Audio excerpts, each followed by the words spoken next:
Oh, shoot. All right. I'm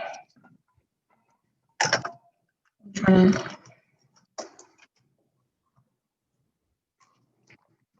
2x.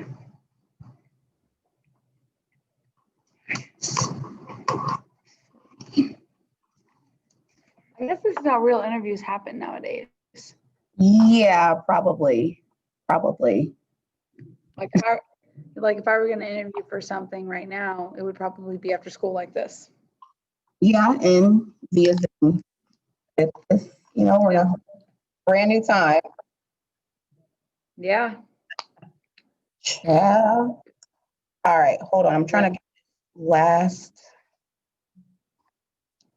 All right. I had to get my teaching question ready. Okay. All right. We are good to go now. Okay. All right. Good afternoon, Ms. Ragusa. I'm so glad you could join me today for this interview. I'm so excited to have you. Well, good afternoon. Thank you so much for agreeing to interview me. I've heard a lot of good things about your campus, and I'm glad to have a chance.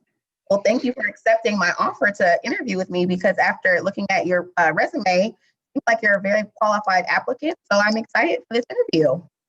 Great. Me too.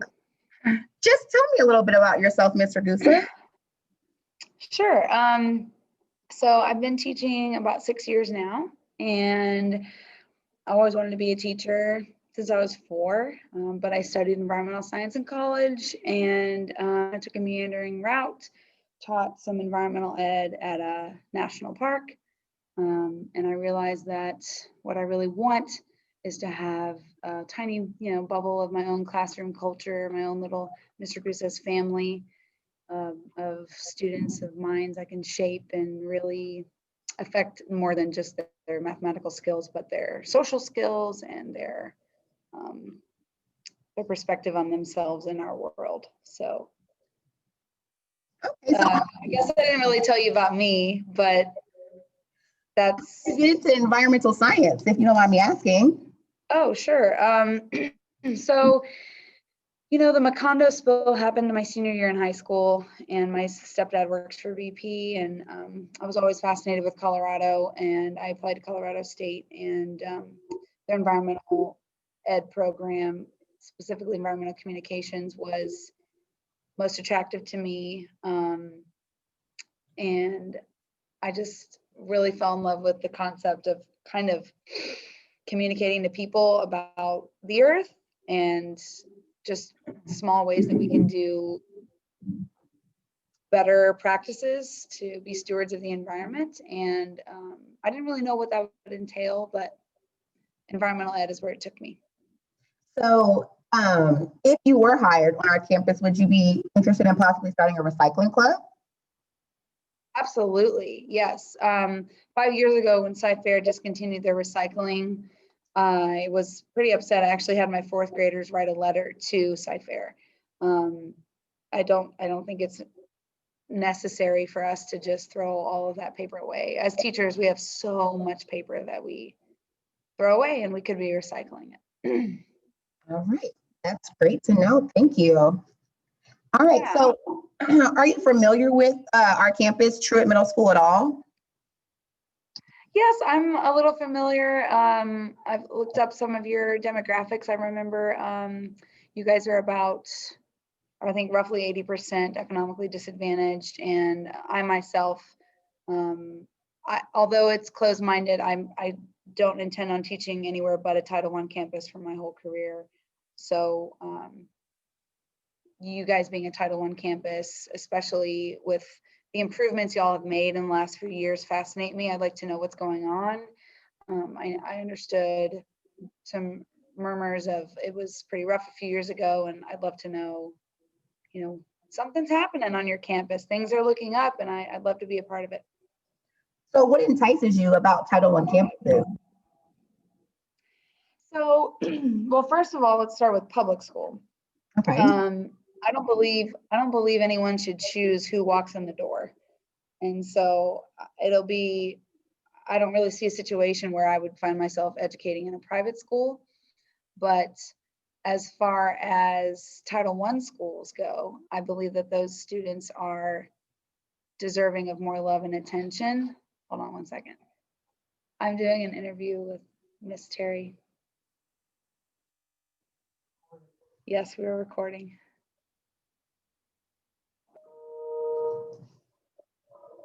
Sorry. So sorry about that. A coworker had a question. So I just believe that Title I campuses, everybody's afraid of them. Most people I talk to, especially not in education, they'll say, oh, teach there for 5 years, get your student loans forgiven, and then just go teach in a nice campus. And it just rubs me the wrong way. I don't believe in taking the easy way out. And I think that I've actually I've fallen in love the most with the students I've had that ask for love in the most unloving ways. So it's just, it matters. It means more to me. Great. I like that. So you kind of talked about you always knew you wanted to be a teacher, but where did that come from? Where did that start? Preschool. My preschool teacher made each of us feel like just sunshines, spotlights, and she made us feel like celebrities. And I wanted to make other people feel that way. I wanted my students to feel like they were seen and loved, and definitely like someone is on them all the time. Like, you must try your best. I've had, good teachers in my past who really just saw me for a human being, not what I could give them in their subject. Mm-hmm. And so it's fascinating to me, the change that we can affect as teachers. And I want to be a part of it. So you would classify yourself as a change agent? Yes, ma'am. All right. Okay. So what would you consider your teaching philosophy then? My teaching philosophy is there's no dumb child, and any child can succeed with the proper, Maslow's hierarchy of needs met. I believe that any child who walks in my classroom, one, will feel loved and respected, and two, if they see that, they understand that from me, and they know they have some goal in mind, I don't see why they cannot be successful. If human connection is there, success will happen. Gotcha.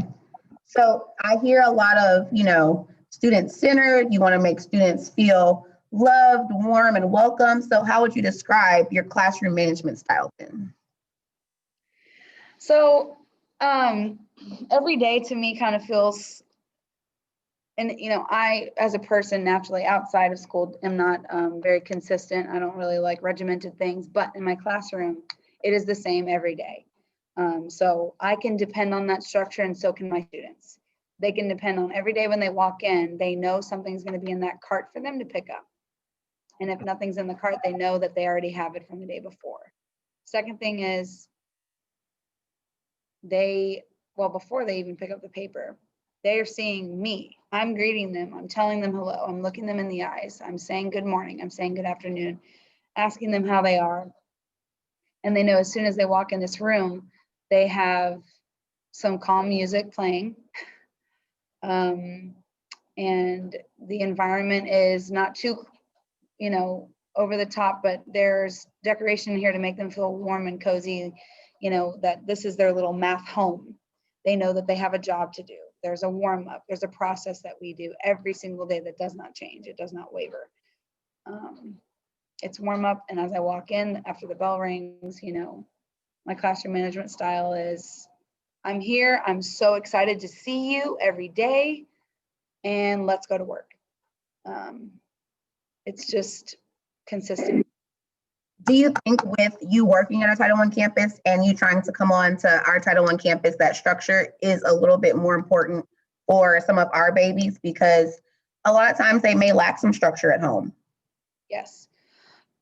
Yes, I made the daring question to my fifth graders in the past. I asked, because they were kind of pushing, resistant to procedures.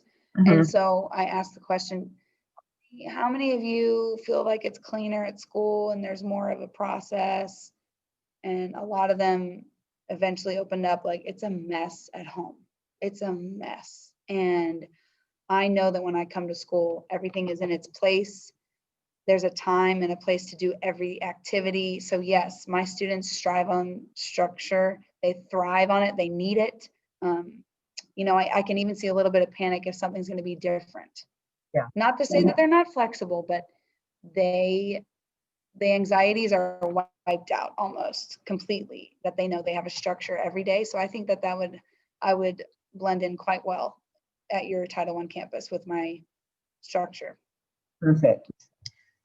So tell me some strengths that you have and why you would consider them strengths of yours.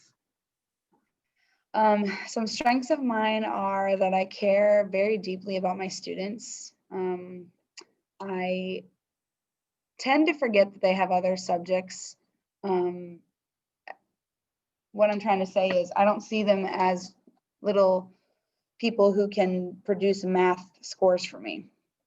They walk in my room and they're a young human being in formative years. And so a strength of mine is that I care about my students. I want to see them leave my class every day and leave my classroom at the end of the year a better person on their way to be a productive, kind member of society. Another strength I have is I'm open-minded, especially with my coworkers, and I'm a great listener. And so I'm not here to teach Mr. Goose's way. I'm here to teach the best way for students. And so when my coworkers share their expertise and they have years on me, I listen to that and I take pages from their books and I steal because that's what's best for kids. Perfect. So definitely here we do what's best for kids all the time. So that's great to hear. So good. What would you consider your biggest weakness and why? My biggest weakness could be organization. It's taken 6 years of practice for me to feel like I do have a well-oiled machine with my organization. But sometimes I'm pretty scatterbrained and I choose not to medicate my ADD. And so if I lose my to-do list, then, tiny details might slip. I'm not very detail oriented, but it's something that I've practiced and I'm still evolving and growing into that. Well, growth is always good. So I'm definitely glad that you're open-minded and you mentioned that you have that growth mindset because that will take you a long way. Thank you. Okay, so I'm going to give you a few scenarios and I just want you to respond how you would respond. Since you do have experience, I'm sure that you've had some of these incidents. So can you tell me about a time where you had to handle a very disruptive student and what did you learn from that situation? I had a student last year who when he was on his medication, he was a robot and very focused. Mhm. And when he was not, it was everything he could do to thwart my lesson and the student's focus. And what I did was I remained absolutely calm and did not match his energy. And I responded in ways that did not give him absolutely all the attention, but acknowledged that he was there, just with calm. Hey, Jay, I know that you want to do this, but I need you to sit down. And at that point, when I knew he was on those, we can call them episodes, I didn't even expect him to do any work that day because I knew that that was outside of his realm of focus, because I knew next day when he comes in medicated, he'll probably do 2 days worth of work. Mhm. So when he was in those modes, I would at least contain him to a seat or some activity that was maybe didn't have anything to do with math. And if I could get him to sit and focus on something, then it was a win. Or if I knew the rest of the class was successful in partner work, I would sit and chat with him at the small group table. And it would appear that I was teaching him math, but I would really just be asking him about him. Mhm. And that was only a handful of times I could really do that for a few minutes because the rest of my class was working on an assignment. So I guess the main thing I would say if I had to give advice to a younger teacher would be don't match a high energy with high energy. Definitely keep the calm, because yes, they want your attention, but it'll just escalate and scare and bring anxiety to everyone in the room.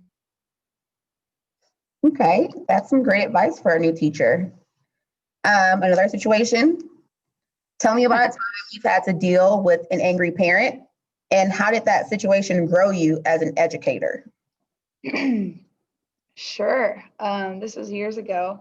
I had a student who was a similar Dr. Jekyll, Mr. Hyde situation, and it was pretty further gone than my first example student. And the parent came to the meeting not believing that I had her son's best interest at heart. And the only thing I could think of was, I just told her, I understand. You know what? I think I told her I don't understand. I understand that I don't understand where you're coming from because I'm not a mother.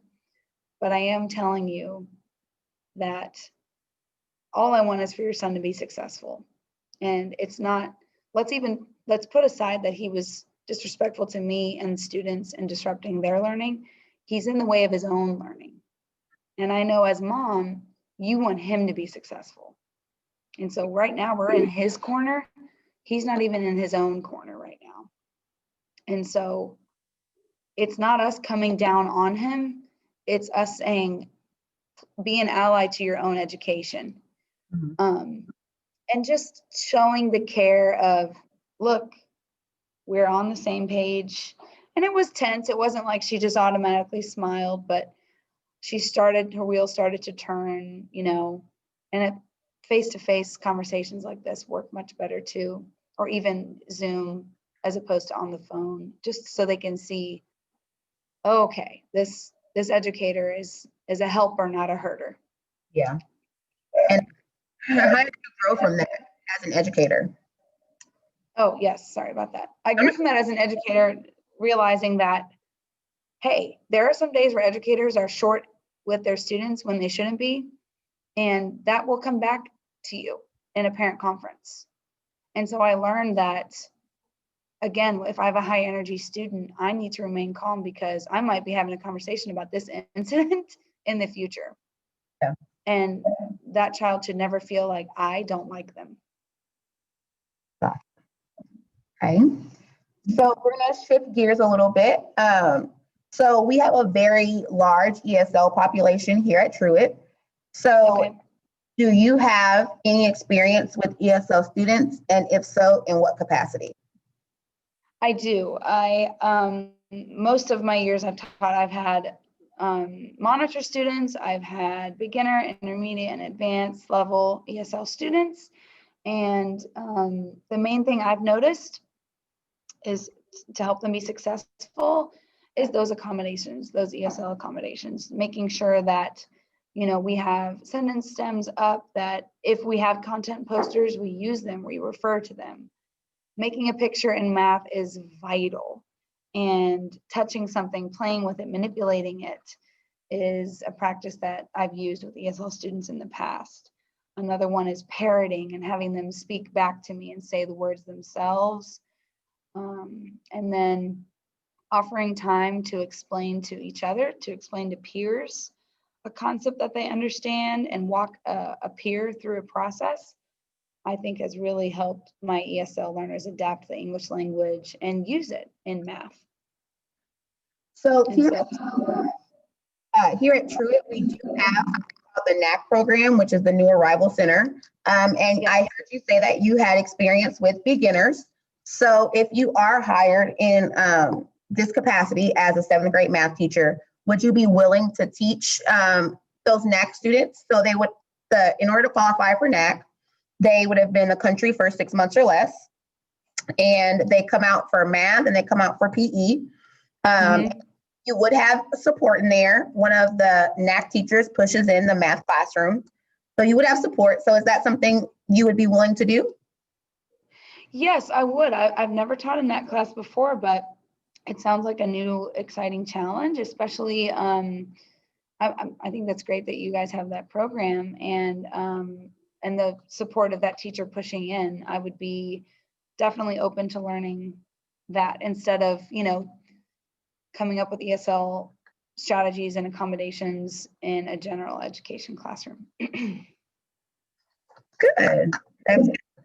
It sounds like you're very flexible, and that is very, very beneficial on a campus for teachers in general. Of course. Yeah. Another thing, we do have a significant special education population here at Truett. So how would you feel teaching those struggling students? That's my niche. It's my zhuzh. I almost became a special education teacher. And so that's my soft spot. I have a huge heart for special education babies, and I'm familiar with IEPs and ARDs and correct accommodation supplemental aids and ensuring that they are receiving all the accommodations possible, to where it happens a lot where SPED students are failing, and it's whether or not we realize, are they authentically failing or has the teacher not given the proper accommodations? That's a really tense time on a campus. I'm sure you've seen that. And so, yes, I would be open to teaching SPED inclusion and class support students. I have experience with that. Awesome. That's good to hear, because with our special education classes, we do utilize a co-teach model. So you would have either a paraprofessional in your classroom or a certified teacher. What would the ideal co-teach model be for you in your classroom? For me, in the past, it's where it is my classroom, but I've noticed with the proper co-teaching balance I've had in the past, the students recognize and respect both of us at the same exact level. They greet both of us, good afternoon, Mr. Gooser, good afternoon, Miss So-and-so, and it's this same, not, oh, this is that other lady on the side who helps 3 kids.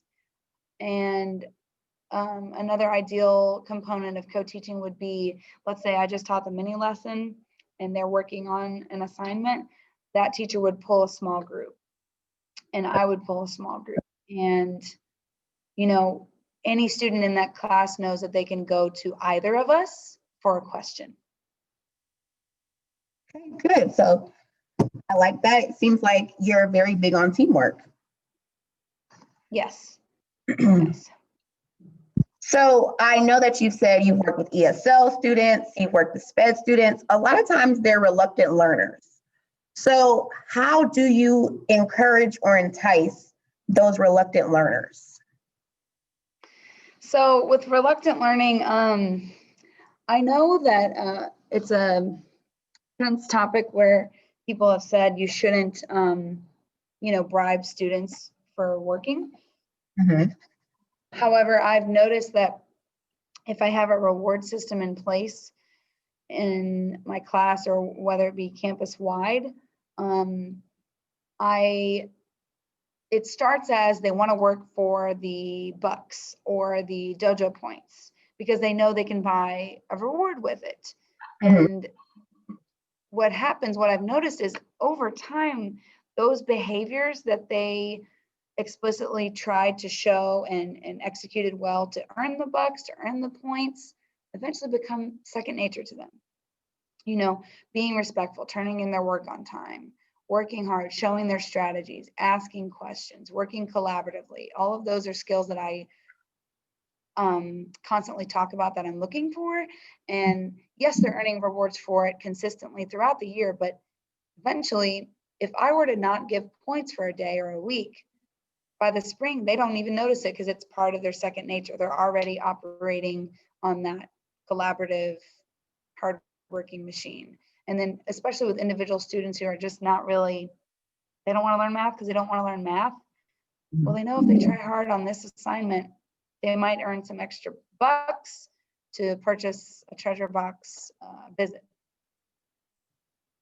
I heard you mention about Bucks. We do have PBIS at our campus, and Great. I noticed that you were at Holbrook, and I know that Holbrook also does PBIS. So, Yes, I believe in PBIS. I believe. so what makes you buy into the PBIS system? What are some of the great things you've noticed about PBIS? Well, with positive behavior intervention systems, it's literally that. It's grow the green. It's I have a quote at the end of my email signature. It's find the good, find it everywhere, and grow it. It's focusing on what you see is happening. That's great. Yeah. If you see kindness happening, you grow that. You immediately reward it. It's as if we were paid in our paycheck based on how well we did. And I mean, I know we get one regardless, but I think that PBIS is set in place. It's consistent. It's a structure. It's something the kids, they know they can depend on. They know if they show XYZ, these behaviors and skill sets, that they will earn rewards. Okay, I like it. I like it. So I see that you do have your master's degree. So Yes, ma'am. where do you see yourself in the next 5 years?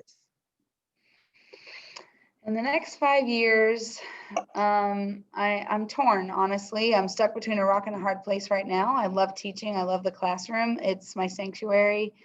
And it brings me light because I can bring light to my own students in my own little bubble. But I do want to help adults. I do want to assist teachers and support them eventually. I see that realistically happening in 3 to 5 years. Probably, hopefully no later than 7 years. So if that is something that you are interested in as, an administrator and the leader on this campus, how could I help you? What would you expect from me to help further your career aspirations? I love that you asked this question. I've never had this question in an interview before where you're wanting to grow my career as well as, fill a classroom position. So thank you for that. I would love it to just, have the rapport with you to ask questions about extenuating circumstances that maybe you have to deal with that I need to take some mental notes on. If there's ever opportunity for me to shadow you during the day, maybe during my planning lunch, or if you could get a sub for a period or two for me to shadow an AP or for you just to see a day in the life of, some duties that you have, because I recognize that your job is very mobile. And, us teachers are always talking about how stressful their job is, but we really do have a little bubble. If you have a consistent, structured classroom, you're blessed, and you have a little bubble and you don't have to worry about anything else. Yeah. So.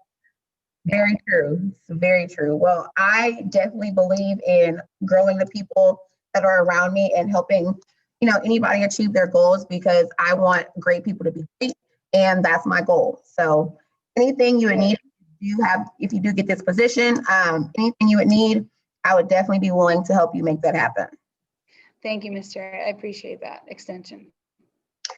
All right. So this is an interesting question. I want you to tell me about a time where you questioned yourself, and it could be, in teaching or in general, and how did you overcome that? Where I questioned myself? Yeah. Maybe like where I made a mistake as a teacher? Or, maybe just questioning your abilities. Okay. Yeah. And how did you overcome that? I didn't feel very confident teaching my first year of 7th grade when I moved to middle school from elementary, because I relied too heavily on my understanding of math. That makes sense. So, yes, I didn't give myself the homework time to study the lessons enough, where fourth, fifth grade teaching, you glance, you got it, Mhm. you know? That makes sense. Seventh grade, I needed to study it. And I assumed that I could glance and muscle through it. Mhm. And I learned that it was okay, but I think if I know something backwards and I study it, then there's no questioning myself and my abilities in front of a room of 12-year-olds. And when I'm teaching them something, I understand the words that are coming out of my mouth. They're not just the script that Sci-Fair wrote for me. So that's a time where I questioned my abilities, is really when I was preparing in a way that was successful for me in the past, but I'm with the big boys now in secondary, and there's more preparation needed to be had. So I learned that real quick. Yeah, middle school is definitely a whole different beast in itself. And the way that we Yes. teach curriculum now, because when I was in the classroom, I was a seventh grade math teacher, eighth grade math teacher. I taught sixth grade. I've taught splits. You Yeah. know, you get thrown into a lot, and Okay. you're expected to handle it and be graceful. And the Sci-Fair way is the Sci-Fair way. So Right. it's a lot to come into at the middle school level, but it sounds like, you were able to identify that was a struggle and really take that and own it and, make changes. And that's important. Yeah. Thank you. Yeah. And I do love middle school. I don't know if I can go back. It's everyone's afraid of it, but I think it's a sweet spot. Yeah, Yeah. it definitely takes a special person to teach people. And when I'm out in public and I tell people that, I work the middle school setting, like, oh, I feel so Yeah. sorry for you. And I'm like, no, don't feel sorry for me. I can hang out with great kids all day. So Yes. That's awesome. That's a good way of looking at it. for sure. Okay. So next question. Okay. If someone on your team was doing something you knew was wrong and that contradicts the vision and mission of this campus, how would you handle that? So I've had this situation in the past when I taught at Holbrook, and especially when I had, how do you say, lax leadership. Okay. So my coworker was frustrated with his afternoon SPED inclusion class, Okay. if you follow. So it's just an AM PM in elementary, and after his SPED kids came in after their resource time, he was frustrated with how they turned the classroom upside down. And the way that he did not, and I referenced this earlier, when teachers don't give proper accommodations to special ed students. Mm-hmm. The way he was frustrated with his students while not delivering their IEPs properly. Of course, he would be frustrated with their behavior because they're not being challenged and served in the way that they should. And so I had to confront him and talk to him about the choices he made about his students. And he was really thinking about himself, and he wanted them to just come in and be calm, but they were feeding off of his own, how do I say, anxiety ridden energy. Mm-hmm. So I had to have an uncomfortable conversation with him because he was complaining to me about his students. And I just said, fifth graders feed off of your energy, Yeah. and they might not feel welcome. That's why they might be turning it upside down. So after talking with him, it wasn't long before the AP noticed his lackluster of relationship with this class and included me in a conversation with trying to reform his behavior. So that was very tense. I grew a lot from it, but it was confrontation city for sure. So, question: if admin had not gotten involved, would you, at some point, if it had not gotten better, what would have been your next step? My next step would have been got to go to admin and express my concern, because kind of like this broken fence where there was a hole, and sorry, there was someone in the room. It's just not conducive to the environment of our campus. And I wouldn't have been worried about the tattletale culture, because at the end of the day, he wasn't serving kids, and kids come first. I have made some wonderful friends working on campuses, but I'm not here to make friends with adults. I'm here to serve kids and work well with adults. Kids aren't being served, conversations have to be had. Perfect. I like that. So here's a self-reflective question.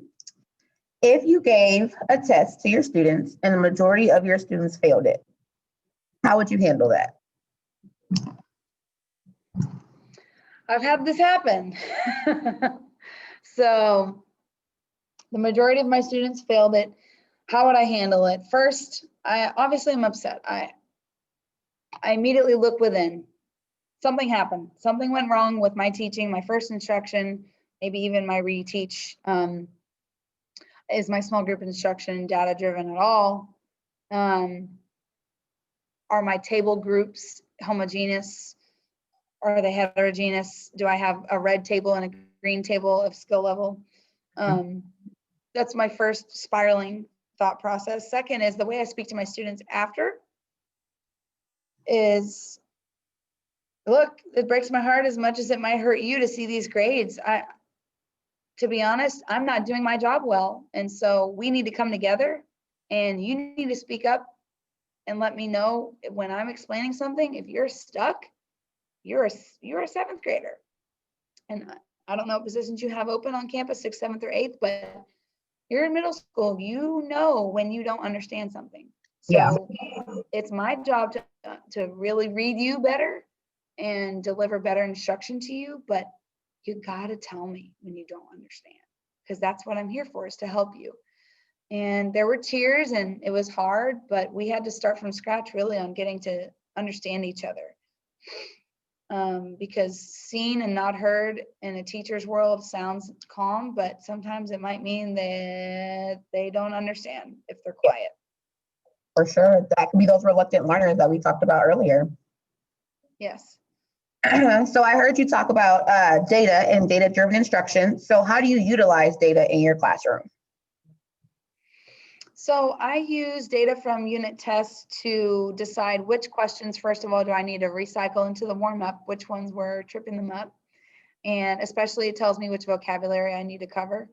And it tells me, comparing to their STAR score from last year, obviously this is all pre-pandemic practices, what I can do to have them defeat their previous score. I want every student to do better than they did on STAR last year, whatever that means. We want growth. And so my data tells me, are we growing or not? Are we getting better each time or not? I've heard the argument before, well, each math test are different topics, so they'll be at different levels. They can't be better every time. Well, as we progress throughout the year, each unit more or less builds on the previous one. So we should be growing each time. And, you know, data is a beautiful way to paint a picture of what is going on in your classroom. And, you know, you kind of, you're teaching blind if you don't have it. Yeah. And I heard you mentioning data in your small groups. So how do you use that data to make your small groups? So for my small groups, I use my bubble kids. So the kids who almost passed, they're almost there. Those are my first customers to my small group table, or my first customers who I have come and check in with me individually at least 5 times during practice, during class. It's those kids who, oh, they can totally pass. They just might have had a few silly mistakes or some concepts they need explained better. The reds are my next customer, the lower, below 50 or 40%. Those usually are in my small group all day long, just sitting with me, soaking in as much as they can my mini lessons, and usually have them paired with a green, or I like to say orange, in between yellow and green student as a peer tutor. Do you find it hard? Because when I was a classroom teacher, this was one of my weaknesses, is differentiating for those super, super high level kids, especially in an on level class, which is, you know, the kids that are in just gen ed, which is where they're supposed to be. But sometimes you do have those students that are really, really high performing in those classes. So when I was a teacher, I struggled because a lot of my time was spent on those reds and those yellows. So do you find that to be difficult, and how do you address that? So the last thing you want to do, I do find it to be very difficult. The last thing you want to do is give them more work and make them feel like they're being punished for being smart. Mm-hmm. That's the worst feeling. So what I like to do is extension activities where they're creating something or playing something that reinforces and solidifies basic concepts that they know already. And so, you know, pre-COVID, I had a bin of games that they could just pull from. And it's not necessarily just games, but it's extension challenging games to where they're having to practice solving with rational numbers, which is the building block of 7th grade math. And it's a challenge for them and almost a competition, either with themselves or with the game or with a partner who's also finished with their work. And then sometimes I have them create something, like we just did a similar figures unit, and I had 2 students finish early, and I told them to, and this might not be best practice, I had them create similar figure problems to stump me, with a rectangle and triangles. And you know, I would either try to solve it right in front of them if I had time, or, you know, if I'm with those struggling students, bring it back to them the next day or in 2 days and tell them if I tried to solve it. But the whole try to get the teacher was exciting to them.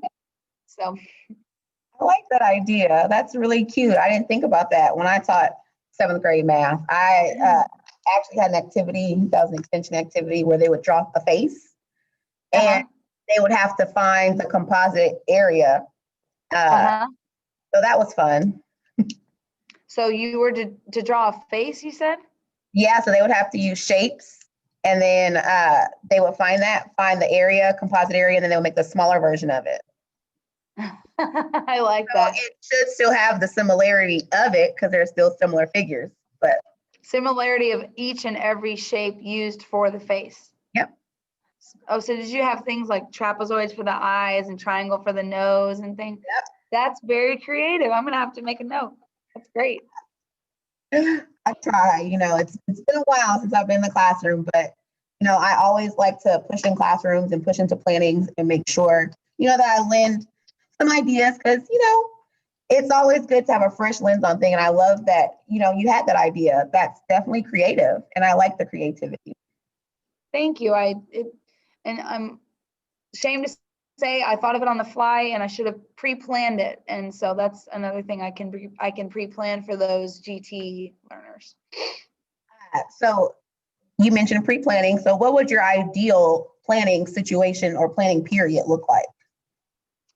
My ideal planning would be, which is what I experience now. Everybody who comes, it's not necessarily what I experience now, but everybody who comes to planning is pre-planned, which is great. The skeleton's there, the day of what we're doing, the name of the assignment we're doing on that day.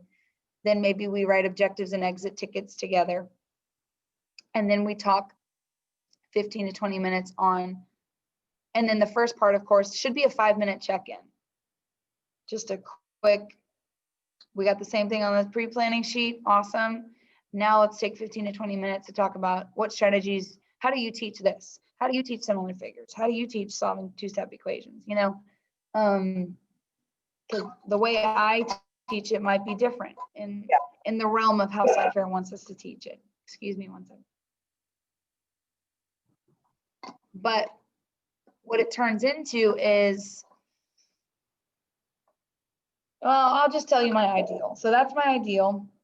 And then the rest of planning time, I have to create copies because we need copies and we need those to not have errors instead of me trying to write copies simultaneously while trying to talk about the how of our lessons. And so it's just like 3 chunks.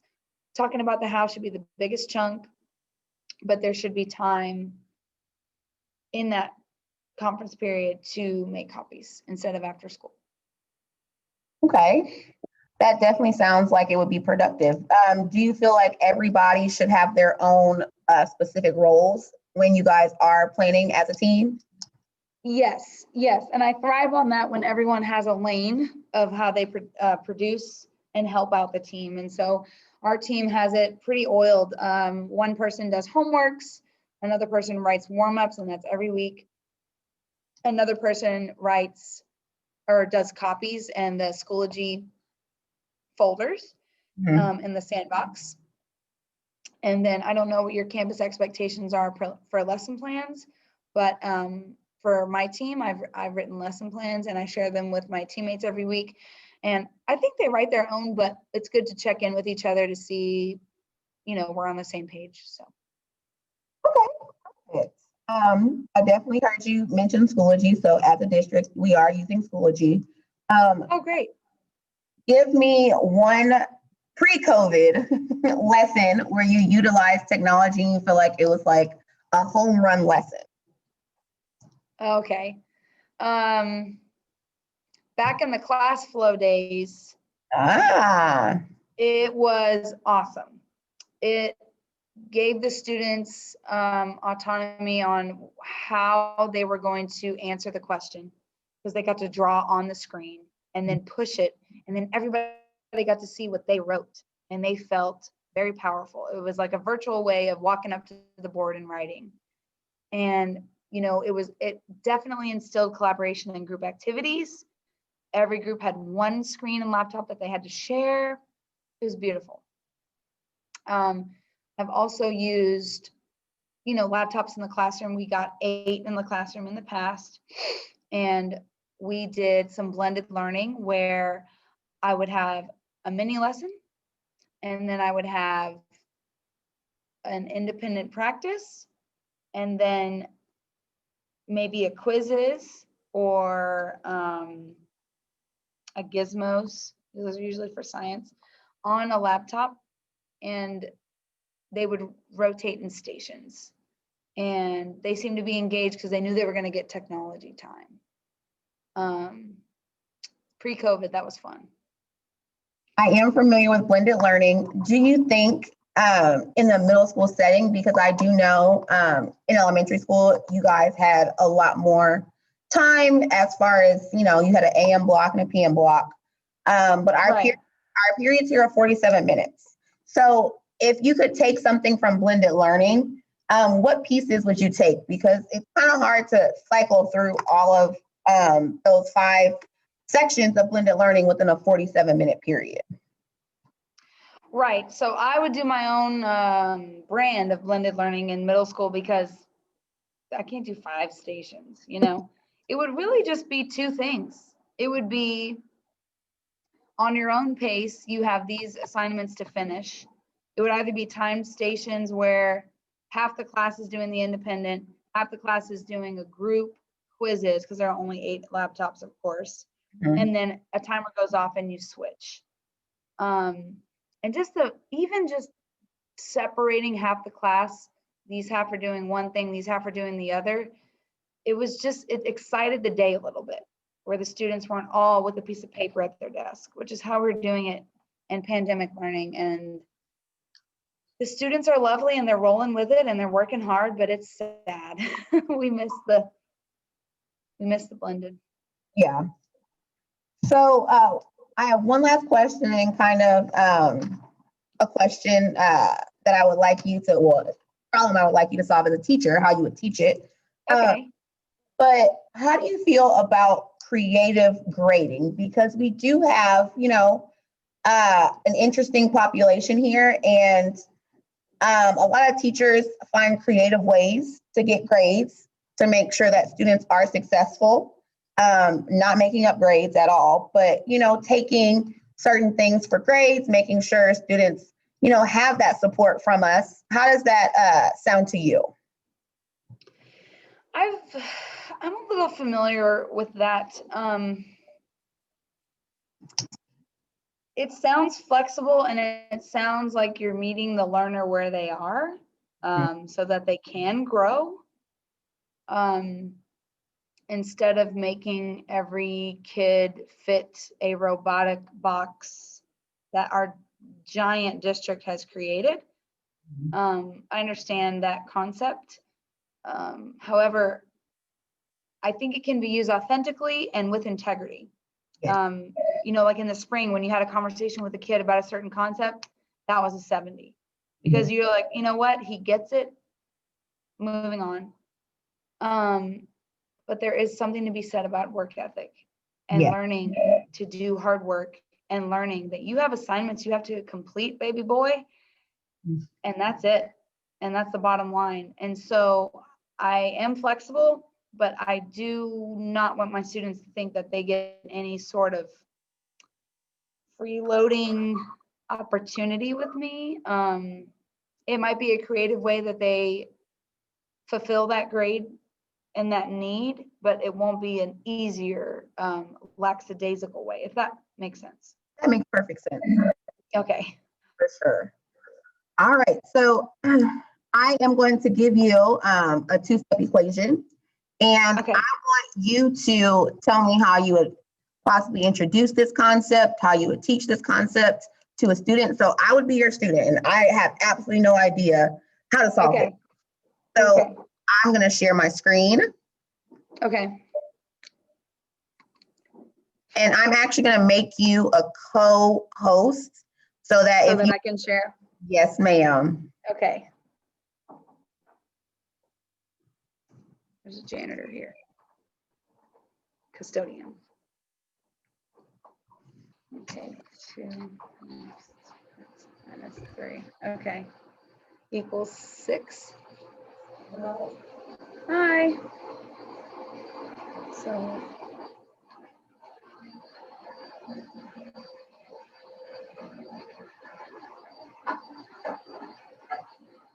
So that was 2 parentheses. Okay, I got it. Okay. I can do it. Okay. We just gotta wait till he's done vacuuming. No worries, no worries. I can't hear you at all. I'm so sorry.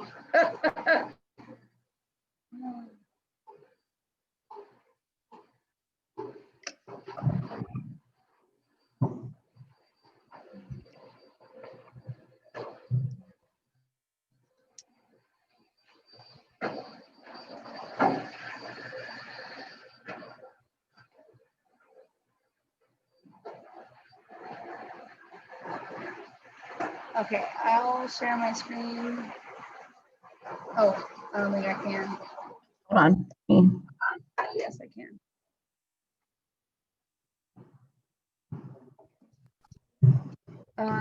No, sorry. Yeah.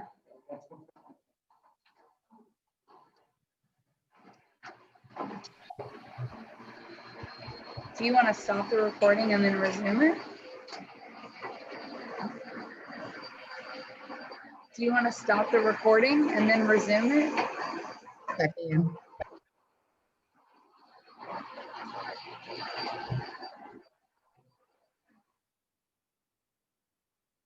What?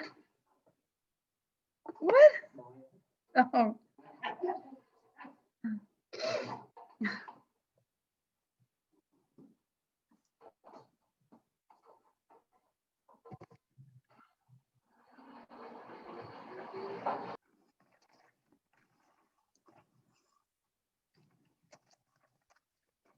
Whenever you're ready, Ms. Ragusa.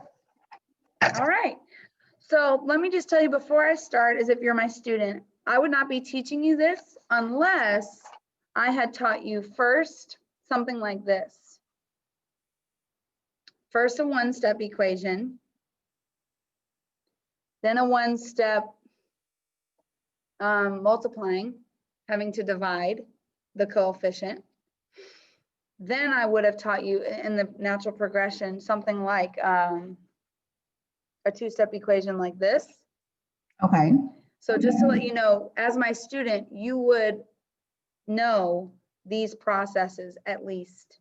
We Okay. wouldn't be starting from scratch before moving to distributed property is what you gave me. I just wanted to make that clear. Okay. Alrighty. So today we're going to talk about distributive property. When I say distributive, when I distribute something to you, I'm giving it, okay? So this 2 is in front. It wants to get in. It wants to get in the group. This is a group. We call this a group in math with Gemma and GemDOS. It's a parentheses. When anything, any number is right in front of the group, right against it, really wants to come inside, it's knocking on the door, that operation that's happening is multiplication, okay? And this 2 is going to be distributed to everybody in the group, okay? So I like to say, if you stay after school for tutoring at Holbrook, you always get a snack. Whoever you are, even the teachers get it for free. So let's say this is the tutoring snack. Who gets them? Everybody. Everybody on this side of our equation, okay? So this, a 2 right next to parentheses always means multiplication. And I'm stopping myself from asking you to repeat everything back to me because that's what I always do with my students. That's understandable. Like, yeah. So what do we want? Multiply. That's what I would typically do. And so 2 times 2 is 4, but 2 is not alone. It's married to X. It's a couple. 2 is right next to X. We have to bring X with it. So not only do we have 4, we have 4X now. Well, I'm done with this piece of my equation in the beginning, so I'm going to cross through it. I don't want to have to do it more than once. Now I need to organize my work. Now 2, well, I'm done with just 2X, not the 2. 2 times -3. This symbol in front of the 3 goes with it. It's a positive times a negative. +2 times a -3 is going to be a -6. And you have done nothing with 6 over here, so we bring it on down. And now we have a regular old 2-step equation that you are very familiar with that we've been working on together. And so this is a little bit morbid, but this is the example that I give my students. Mr. Goose's parents divorced, but it's a happy ending because they weren't supposed to be together. They're so much happier now. Here are the couples. This is the couple, Mr. Goose's parents. They're arguing. They really shouldn't be together. It's better off for them to be alone. But there's an annoying friend in the room. They want to know their business. Before this couple can talk it out and try, the friend has to leave. So the couple is always last to separate.